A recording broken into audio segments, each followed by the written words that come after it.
Hello there everyone and welcome back to Motorcast podcast, and today it's time to review the Formula 1 British Grand Prix sponsored by Rolex at the Silverstone circuit. And what a race it was, what a weekend it was.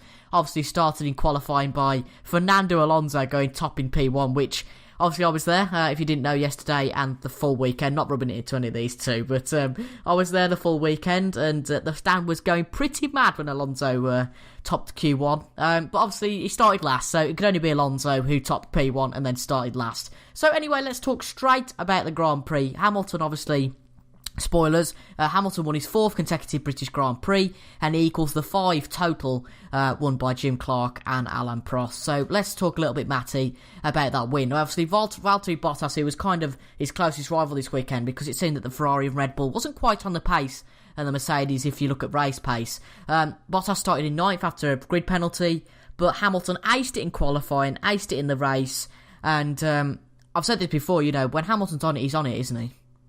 Yeah, I think the qualifying pace in particular was incredible to be, what was it, half a second quicker than Raikkonen. Yeah, something like that. I think it's the biggest, well, one of the biggest margins we've seen all year from pole to second. So yeah, I think it's kind of the typical British Grand Prix thing. Mansell used to say that the British fans give the British drivers a real well, the in football in terms of the 12th man, and in Grand Prix terms, I guess they're the extra 50 horsepower. Yeah,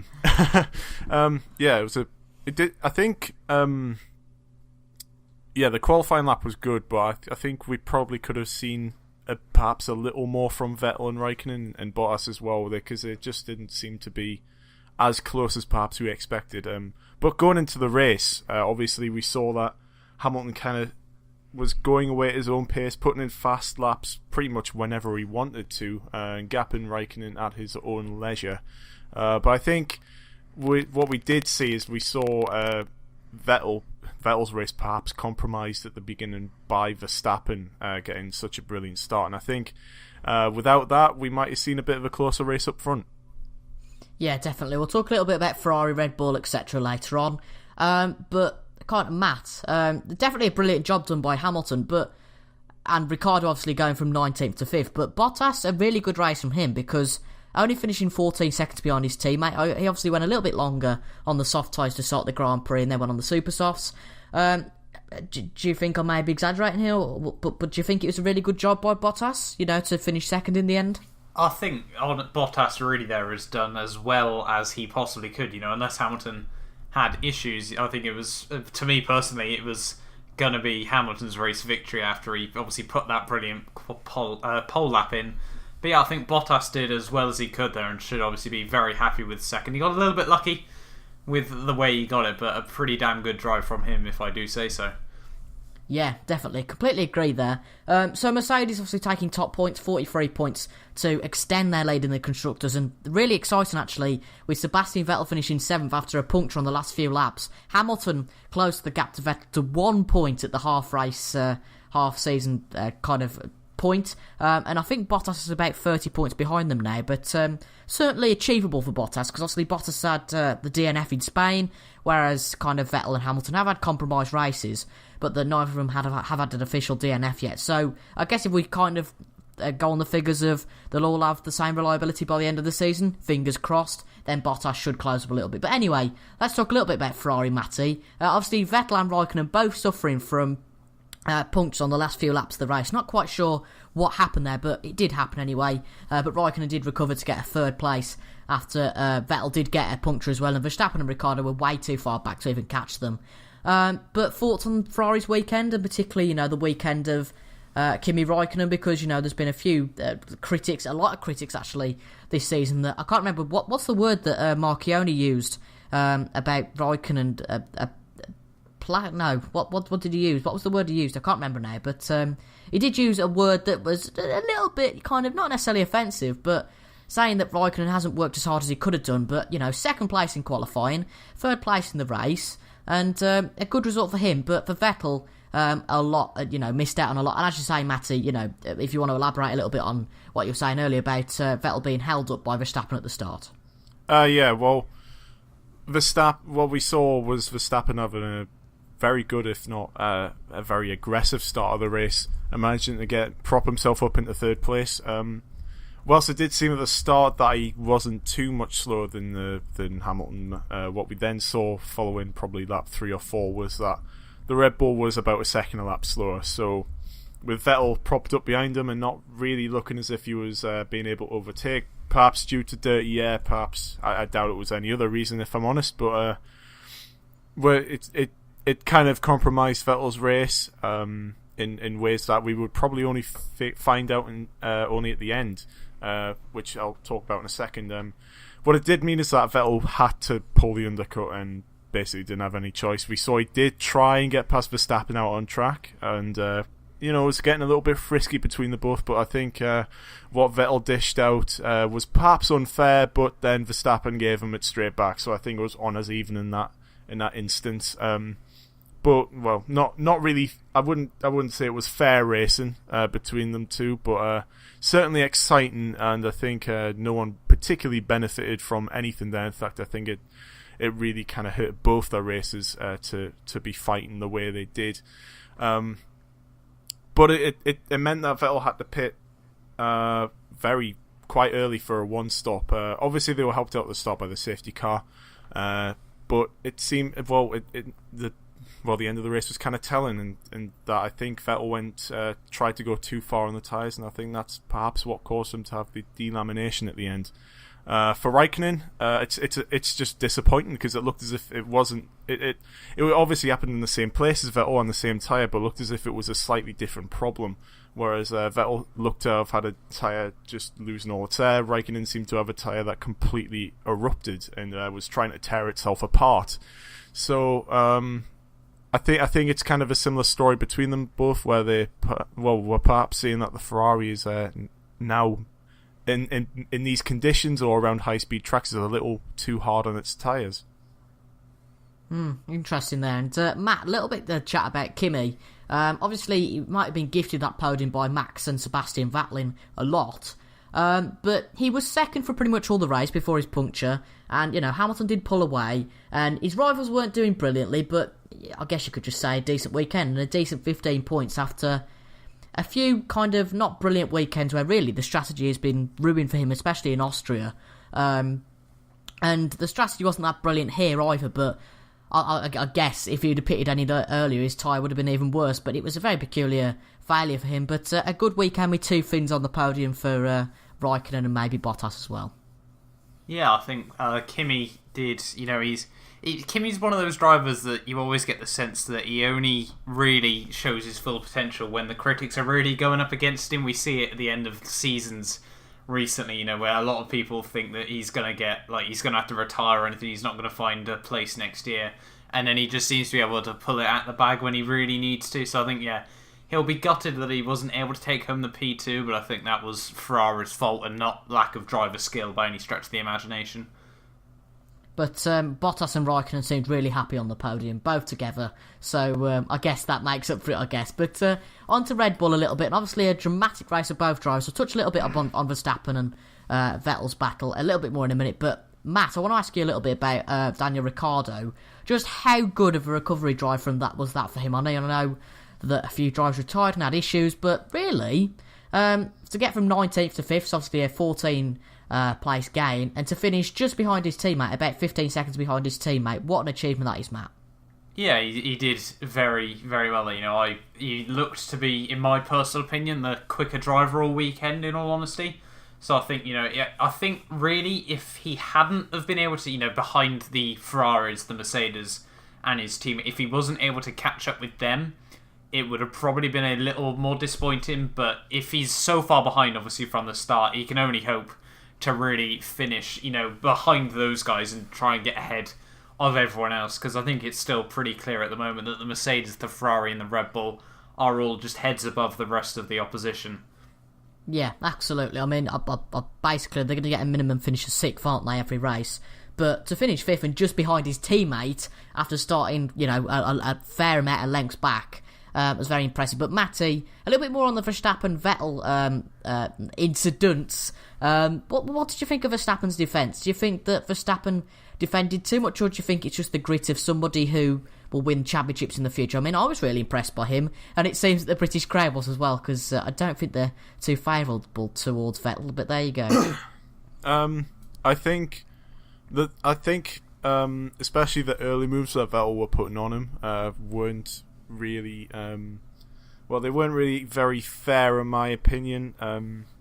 Obviously we had the incident where they both went into Stowe side by side, Vettel being a bit naughty and pushing him out off the track, but then I think ordinarily I think the stewards may have taken a look at that, because neither of the cars seemed to have taken the lead into that corner.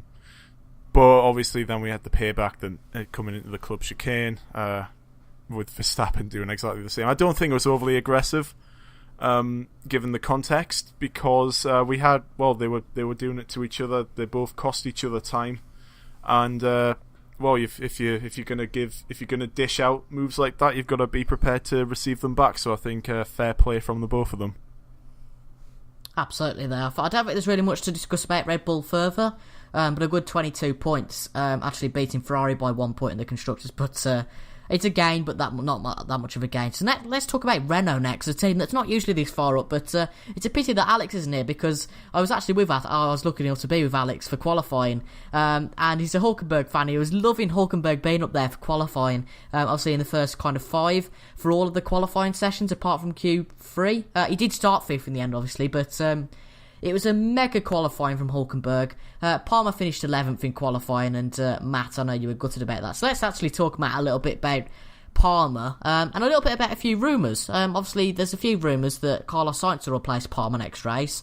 And after, something that was completely out of his control, Matt, with Palmer retiring before we even got to the line, it's just been a horrible season for him, hasn't it? And it would actually be a real shame for him to be replaced by Sainz, but he's had a year and a half now. Is there really any explanation why you can't get close to the pace of Hulkenberg? I think, honestly, the British Grand Prix was probably overall, when it comes to raw pace, has probably been his best of the season overall. Renault came out and said on, I think it was Friday, that they'd managed to bring a new, it was the undertray to the car.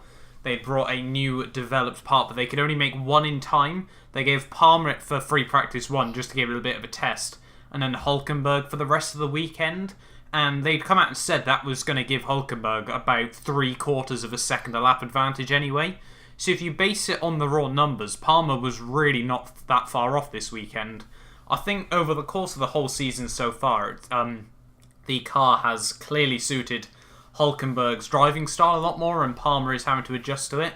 But I think, honestly, if they can give him equal cars and Palmer's still having to adjust to the car, I don't see any reason why he won't be... I don't think, he'll be able to match him necessarily, but I don't see any reason. I think he can be, within a couple of tenths consistently by the end of the season.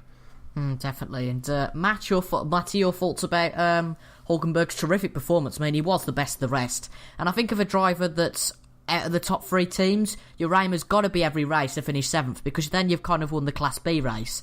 And then anything above that is just splendid, and obviously a 6th place is splendid. And apart from that, any thoughts on the Palmer and Sainz rumours?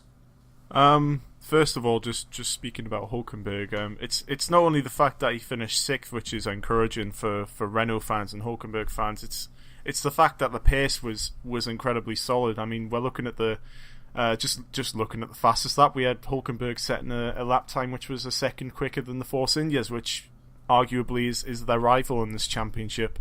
So to have that sort of gap while running the same strategy is pretty commendable. And if it's true that they've gained 3/4 of a second from that floor upgrade, that is incredible. And we should really see a resurgent Renault in the second half of the season. In terms of the Sainz Palmer rumours, I think it would be a bit short-sighted for Sainz to jump ship. I think, despite the fact that the Renault looks quick in Silverstone, and I'm definitely going to sound like I'm contradicting myself here. It's a bit of an unknown quantity whether what it's going to be like in the next few races. With the Renault powertrain problems, you could see the Renault struggling in the likes of Spa and in Italy. But in terms of Hungary, they should be strong again. But I think it's a bit.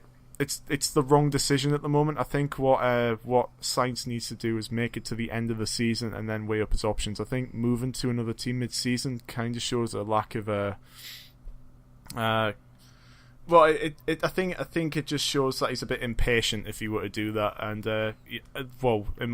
in our seat predictions that we did a few weeks ago now, I said that the Ferrari seat has the potential to be open. I think maybe not so much now as we anticipated a couple of weeks ago, since with apparently Raikkonen getting another year as part of a contract extension to what Sebastian Vettel wanted. Apparently them two get on quite well, so they want to keep it that way. I think I doubt it's true, but I also hope it's not true. Yeah, I see what you mean, but I think with Sainz, I think the trouble is that it's all unravelled really quickly. I mean, Sainz said that he wants to move, and that's a fair request because he has been at Toro Rosso for 3 years, and it's one of those teams that the problem is now they've kind of served their purpose because they have now got two really solid drivers at Red Bull, and unless Verstappen moves to that Ferrari seat, as you say, it could be vacant, could be not, there's not going to be any movement in that team, so they can't move up to Red Bull, so they've got to look at elsewhere in the grid, but I don't think that Sainz has helped himself in the way that he's handled it. But I'm sure this will all unravel over the next few races, and maybe even the summer break. So let's talk about Force India a little bit. They obviously got 7th and 6th on the grid after a few penalties for the likes of Bottas, and that was a really solid qualifying, and then they finished 8th and 9th. And luckily, thank God, there wasn't another collision between the drivers, and another awkward debrief. But 6 points, Matty, for Force India, and certainly a solid result for them, as it's been all season, as kind of determining themselves and placing themselves in that 4th place in the Constructors as a team. Yeah, it's a bit weird for us to get at this point of the end, me personally, to think that this is a disappointing result for them, and having both cars finishing getting solid points in the top 10. Unlike previous years, we haven't seen the traditional Force India upgrade package come into Silverstone, so I think what the car they've got is the car they've got. We're not going to see any real major upgrades, I don't think. Yeah, I think in this case, they kind of got the result that they were perhaps, or they were wanting, or what they were expecting, because the car shouldn't really work that well around here. It is a car that's slightly more focused on top speed and a bit less on downforce, so coming to Silverstone, which is all about high-speed downforce, they were, of course, going to struggle a little bit. Qualifying, they did do fairly well, but I think in their race pace kind of showed to be a little bit down on perhaps what everyone was predicting. But nevertheless, it's a strong result to have the cars finishing 8th and 9th. Yeah, definitely. Anything to add about Force India, Matt? I think I'm going to have to, unfortunately, disagree with Matty there, and I honestly think that Force India, I can agree that it was probably one of their poor results, which is a bit odd to say when they've got both cars into the points, but I would highly expect them to bring a B-spec car to Spa after the summer break. I'm pretty certain that's what they've done over the last couple of seasons, so I think that's probably what they're going to do again, and I think that might cement them P4 overall in the Constructors. Well, there we go. We'll just have to wait and see. A dispute between our two analysts, but there we go. They're both called Matt, so that's a similarity between them. But on to McLaren then. We're talking about McLaren. Yay!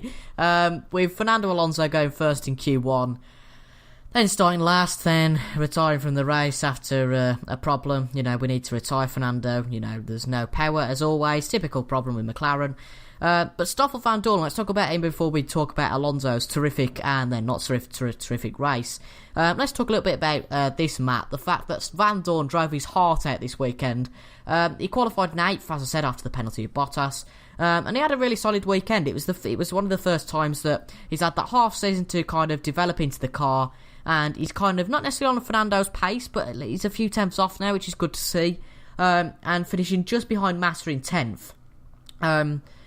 And yeah, it's a real shame for Van Dorn, wasn't it, that he couldn't pick up a point, kind of to boost his confidence a little bit.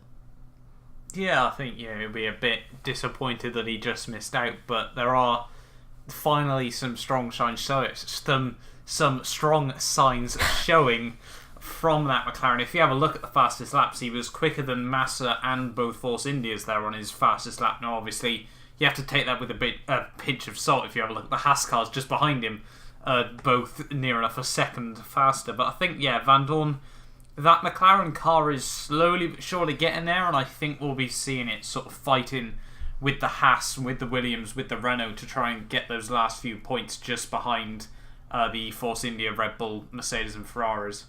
Definitely. I think you've always got that problem with McLaren. It's got a solid chassis, but the engine doesn't work. As we see with Fernando Alonso, Matty, another retirement that makes it 5, I think, this season out of the 10 races, probably even more. And it's just been a humiliating season for Fernando. And just a little bit of a thought: where will he go next season? Will he stay with McLaren? Will he go to Haas? There's been a few rumours that he'll go there.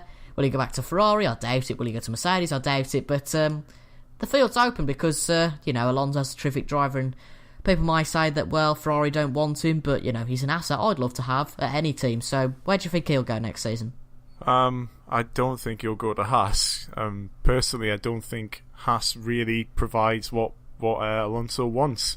The only reason I could see Alonso wanting to go to Haas is because he would want to go to Ferrari, and I don't see Alonso wanting to go to Ferrari, so I think that door is a bit closed. However, I don't want to rubbish the rumour and kind of disregard it completely because, well, I'm not an expert when it comes to the F1 driver market, so there could be something else in there that perhaps would want to bring him to Haas. But personally, I don't really see the point in him wanting to go to Haas. I would have thought that he would go either to another series. He could potentially go to IndyCar rather than going to Haas, because I think there just isn't the drive there. There's not the potential of championships or race wins, which is what Alonso would want. So if he were to move, and I think that is highly likely, I think Renault is his option, which would, if the Sainz rumours are true, would potentially hurt his cause for going and staying at Renault. So but in terms of the race, obviously the pace was promising from the McLarens. We had, well, it was a track that was always going to kind of suit them, with the car being having a very good chassis and a reasonably good aero package. At least elevating them above where they've usually been due to the lack of power. But it's the Honda engine. I mean, Alonso wasn't really in a particularly good position when he retired, but again, it's another late race retirement, and it's another thing which will be dragging him down. For Van Dorn, though, it's been a very promising result, and I guess part of me thinks we're finally starting to see the Van Dorn that we were promised and that we saw last year in Bahrain, scoring points. Yeah, definitely. I completely agree. As a Van Dorn fan myself, obviously, I like Alonso as well, but as a Van Dorn fan, watching him come through GP2, the likes of Super Formula, it's really good to see him finally perform, because he is a good driver, and whether he's championship or champion material, that's questionable, but it's certainly been nice to see him do well. So let's move on to Williams then, and, let's not talk about Lance Stroll just yet. Let's talk about Felipe Massa now. Felipe Massa qualified in 14th, Stroll qualified in 15th. It was quite obviously changeable conditions qualifying, so it was a bit bizarre. But Matty, thoughts on Williams' weekend? Well, I think with qualifying, it's a bit strange, because it seems Williams have completely lost their qualifying pace. Obviously, like you said, it's changeable conditions, but by the time we got into Q2, the track was near enough dry. Whether it's just the McLaren isn't working well, to be honest, we saw contrasting conditions to what we saw in Austria, where it was hotter than usual, and here it was colder than usual. So I don't know what draws you can make from that in terms of Williams' qualifying pace. I think it could just be a fact that they're trying to focus more on the race pace. But then again, we saw the race pace, and it's there or thereabouts with the Force India. But they're having to do a lot more work off the starts to try and gain positions, which we see Massa is doing perfectly fine with, but today we saw Stroll struggle with that a little bit. I think that perhaps that was the early pace was perhaps a little bit poorer due to the fact that they started on the soft tyre. So they were, they probably didn't cut through the field like they were perhaps expecting to, but towards the end of the race, they did pick up a little bit, of course, running the super soft, the softer tyre. And I guess a point round here is okay, but I think they would have wanted a lot more. Yeah, definitely. Completely agree with you there. Matt, where do you think that Williams are now in the pecking order? Because obviously Force India have overtook them, I appreciate that. Do you think that Renault might overtake them with this new package, this new floor? Where do you see Williams? Because obviously Massa's outperforming the car maybe a little bit at the moment, whereas Lance Stroll, he might well be a rookie, but apart from Azerbaijan, particularly this race, he fell back to second last, which is behind Daniel Kvyat, who had a collision, and behind Ericsson. So not a good weekend for Stroll, but where do you think the Williams are in the pecking order at the moment? I think the Williams car is probably not as bad as I think. I don't think Felipe Massa, in all honesty, is outdriving that car, to be honest. And I think Lance Stroll, I always felt that Baku podium was obviously incredibly lucky. And I was surprised he slipped so far back again, but I thought, that was a bit of a shock. But I think it's a bit difficult to compare. Obviously, it's definitely a slower car than the Williams. I think, though, the Renault is too hard to really put in a pecking order. It's so odd in the way, like, some tracks you'll go to and they'll barely be able to get at Q1. And as we saw yesterday, and like at Bahrain, for example, they're able to get into Q3. So I think the Renault's a bit hard to predict really where it's still at. But I think Williams sort of around that 5th or 6th place, fight with Renault and Haas and potentially McLaren Honda. Yeah, definitely. It's tricky to say, like you say, with Renault. I don't know if you realised that you said that. You said that the Williams is slower than the Williams, but I'm sure that everyone knew what you meant. But on to Toro Rosso then. Let's talk a little bit about the lap 1 collision that I was lucky enough to see at Beckett's between Kvyat and Sainz. Just a quick thought between the two of you. We'll start with Matty. Was Kvyat being his typical torpedo, or did he have a case against Sainz? I think he was a bit reckless going into Maggots and Beckett side by side. Having Sainz on the inside coming into Beckett's, I think Kvyat should have really backed off, or at least one of them should have backed off. But I think it really should have been Kvyat that backed off. And it's the first rule of motor racing: don't take out your teammate. And it's a bit, to me, it speaks of being a bit reckless and a bit thoughtless from Kvyat. And obviously Sainz, the victim there, who wasn't best pleased. And I think Toro Rosso altogether, it's very much a weekend to forget at a track that in the past, or at least recently, they've traditionally done good at. Definitely. And well, I should say a little bit there. Matt, what did you think about the incident? Do you think it was Kvyat's fault? I think, in all honesty, Kvyat had a right to be going into the corner at the speed he was going at. I think he could have made the move, and he had a lot better speed coming into it. I'm pretty certain when he went into the first apex, he was actually ahead.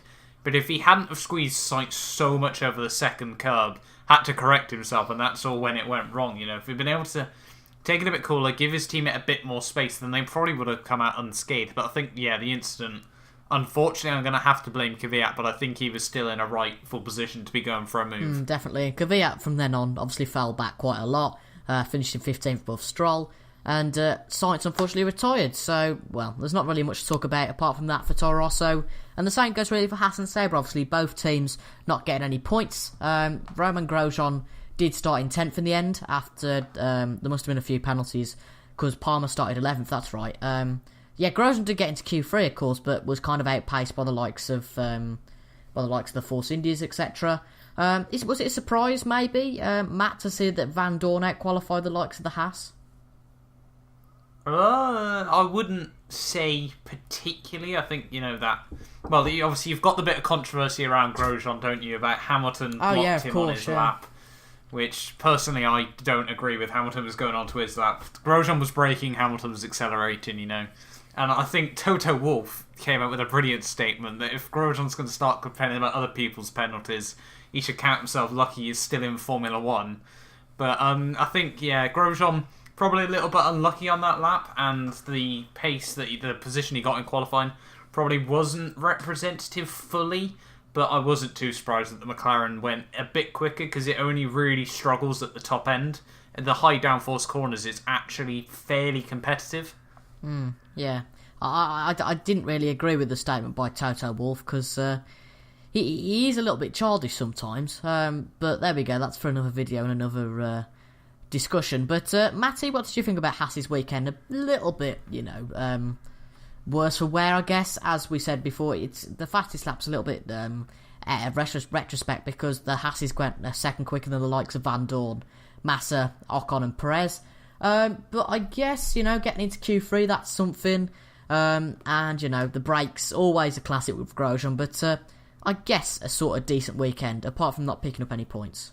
I'm not entirely sure it's a decent weekend for them. I think it's disappointing, well, more really. So, I think there was the promise of points really from this weekend, and we could have easily on a different day seen both Haas making it into the points. So, I guess it's just unfortunate they didn't exactly have the luck. We saw Magnussen getting involved, or at least suffering some damage from the incident between the Toro Rosso, so that kind of hampered his race a little bit. And then, of course, as you were saying about Grosjean, didn't particularly have the luck on his side. So, I think it's just one of those races. They could have gotten more, but in the end, it's just the luck that went against them.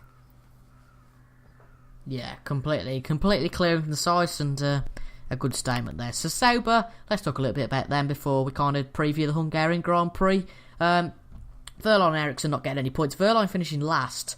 I think Wehrlein did have a problem of some sort. I can't remember now, but Ericsson got 14th, Wehrlein 17th, and 18th and 17th in qualifying. And well, the pace in the wet, there was something like 5 seconds off the rest of the field, and Matty, just how slow is that Sauber this year? It's not great at all, is it? Not particularly, no. I think there'll be a few questions at Sauber to why they go racing, really.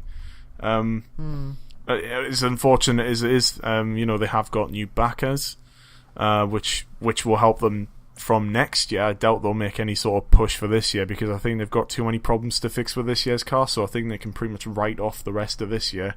And they can perhaps look to a high attrition race and see if they can pick up a few points here or there. But I think that it's kind of more disappointing, really, for the fact how a team which went from winning races not too long ago and challenging for podiums has managed to slip so far down. Definitely. And let's talk a little bit about the Hungarian Grand Prix now, because I think that really that's it for the British Grand Prix. And the Hungarian Grand Prix should be one that's won by Hamilton, because he has won here 5 times. No other driver on the grid here has won repeated times. Obviously, Ricciardo and Vettel have both won at this track, as well as Kimi Raikkonen and Alonso, actually, in his Renault days. But obviously, last year, if you remember, it was all a bit of controversy about qualifying, when Nico Rosberg did set his lap under the yellow flags. And there was a wet qualifying, and it was all a bit dramatic. But anyway, Rosberg was in second last year with Hamilton in first. And Matty, what do you think will happen this year? Do you think Hamilton will win it again, or do you think that maybe Bottas will deliver a blow and beat him next weekend? Because it seems that Mercedes have got the kind of upper edge, maybe, particularly at Silverstone. But do you think Ferrari might be able to claw that pace back? It's difficult to say, because Hungary isn't really a track that plays particularly to Mercedes' strengths. It's not a power circuit at all, and it relies on having a very good aero package, which you could arguably say Ferrari have a slightly better one. So I don't think it's the Mercedes. It's the Mercedes circuit that people are making out to be. I think that we have to see when it comes to practice, because it is a bit of an unknown. But we could see the Ferraris, especially Vettel, getting up there. But I think we'll also see a really resurgent Red Bull, because this track should really suit their car, with them arguably having the best aero package on the grid, and perhaps that overcoming the slight lack in power that they or the power disadvantage they have compared to Ferrari and Mercedes. So I'm not saying Red Bull will get pole or the win or anything, but they'll be up there or thereabouts, and they may be mixing in for the podium. Yeah, definitely. And Matt, top 3 prediction? Top 3 prediction, I'm going to go with Hamilton, let's go Sebastian, and then Ricciardo, I think. Matty, top 3? I'm going to go with Hamilton, Seb, and Verstappen. Definitely. It'll certainly be an interesting race at Hungary, but that's it then, guys, for the British Grand Prix review. It's been an interesting first half of the season. We've had 4 different winners, with Hamilton winning 4, Bottas winning 2, Vettel winning 3, and of course Ricciardo winning that brilliant race at Azerbaijan. So it's been an incredible first half of the season. I can't wait to see what the second half of the season entails. We've obviously got the Hungarian Grand Prix before the summer break. When we've got the summer break on, we'll be reviewing this season so far and saying, how the drivers have done, each driver from 20th to 1st, which I'm sure Lance Stroll will get first place in everybody's poll. But anyway, that's it for the British Grand Prix review. We'll see you in a fortnight for the Hungarian Grand Prix review. We have been Motorcast, obviously, and I've been Toby. These two have been Matty and Matt. All our Twitters are down in the description, and I'll see you for the Hungarian Grand Prix. So good.